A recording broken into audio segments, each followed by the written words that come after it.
అంటే మాది గొల్లపూడి గ్రామం. మేము విశ్వాస్ చారిటబుల్ ట్రస్ట్ ఒక 3 ఇయర్స్ నుంచి రన్ చేస్తున్నాను.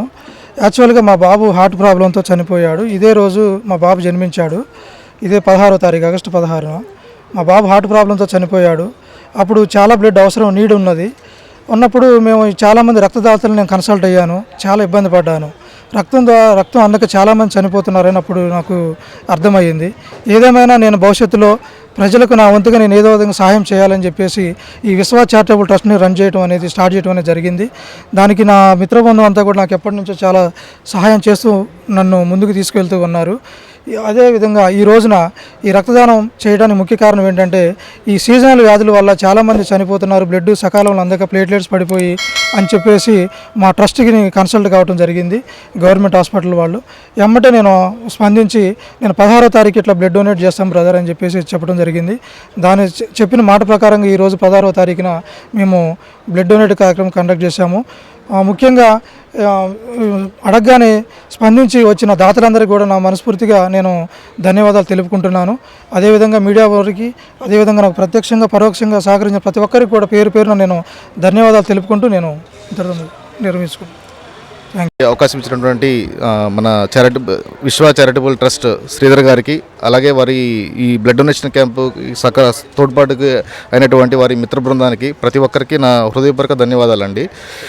ఈరోజు మన సమాజంలో చూస్తే ఎన్నెన్నో అపోహలు ఉంటాయి బ్లడ్ డొనేషన్ క్యాంపు వీటి గురించి. ఏంటి అంటే నేను రక్తం ఎందుకు దానం చేయాలి, చేస్తే నేను అది వీక్ అయిపోతాను, నర్వస్గా కూడా ఫీల్ అవుతాను, ఇట్లాంటి ఎన్నెన్నో అపోహలు ఉంటాయి. కానీ చాలామందికి తెలియాల్సింది ఏంటంటే రక్తం డొనేషన్ అనేది చాలా మంచి ప్రక్రియ అండి. మనకు కూడా గుండె పరంగా కానీ లేకపోతే వేరే ఏమన్నా చిన్న చిన్న వ్యాధుల నుంచి బయటపడడానికి కానీ ఇట్లా రక్తం డొనేట్ చేస్తేనే మనకి కొత్త రక్తం అనేది ఫామ్ అవుతుంది. అలాగే మనం కూడా చాలా ఆరోగ్యకరంగా కూడా ఉంటాము. సో ముఖ్యంగా ఏంటంటే ఈ బ్లడ్ డొనేషన్ క్యాంప్స్ వీటి వల్ల ఉపయోగాలు ఏంటంటే ఇప్పుడు మనకి ఏదైనా యాక్సిడెంట్ కేసెస్ కానీ ఇట్లాంటివి ఉంటాయి కదండి. ఇవి ఉన్నప్పుడు ఏంటంటే ఈ రక్తం డొనేషన్ వల్ల ఒక వేరే వ్యక్తికి చాలా ఉపయోగకరంగా ఉంటుంది. అపోదల్లో ఉన్న వాళ్ళకి కానీ అపస్మారక స్థితిలో ఉన్న వాళ్ళకి కానీ చాలామందికి ఈ మన చేసే రక్తం అనేది చాలా ఈ క్యాంప్స్ వల్ల కలెక్ట్ చేసే బ్లడ్ చాలా ఉపయోగపడుతుంది వాళ్ళకి, అంటే ఒక ప్రాణాన్ని కాపాడుతుంది. అలాగే మనం ముఖ్యంగా చూస్తే ఇప్పుడు మనకి ఈ ఖమ్మం జిల్లాలో ఎక్కువగా ఈ సీజన్లో వచ్చేసి ఈ సీజనల్ డిసీజెస్ లైక్ డెంగ్యూ కానీ ఇలాంటి జ్వరాలు చాలా కామన్ అండి. సో ఇలాంటివి ఉన్నప్పుడు మనకి ప్లేట్లెట్స్ తగ్గిపోవడం వల్ల చాలామంది అన్కాన్షియస్ అయిపోవటం, డెంగ్యూ హెమరేజిక్ షాక్ సిండ్రోమ్స్లోకి వెళ్ళటం, ఈ ప్లేట్లెట్స్ లోపం వల్ల అపస్మారక స్థితిలోకి వెళ్ళి ప్రాణాలు కోల్పోయే పేషెంట్లు చాలామందిని చూస్తూ ఉంటాం.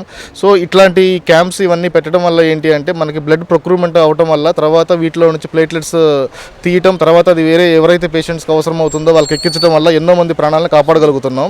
సో నేను ఇట్లాంటి ఇంకా ఫ్యూచర్లో ఇంకా బాగా చేయాలి అని చెప్పి శ్రీధర్ గారిని మనస్ఫూర్తిగా కోరుకుంటున్నాను. అలాగే వారి యొక్క మిత్ర బృందాన్ని ఈ క్యాంప్కి సహకరించిన ప్రతి ఒక్కరిని, మీడియా వారిని కానీ ప్రతి ఒక్కరికి నా హృదయపూర్వక ధన్యవాదాలండి. Thank you.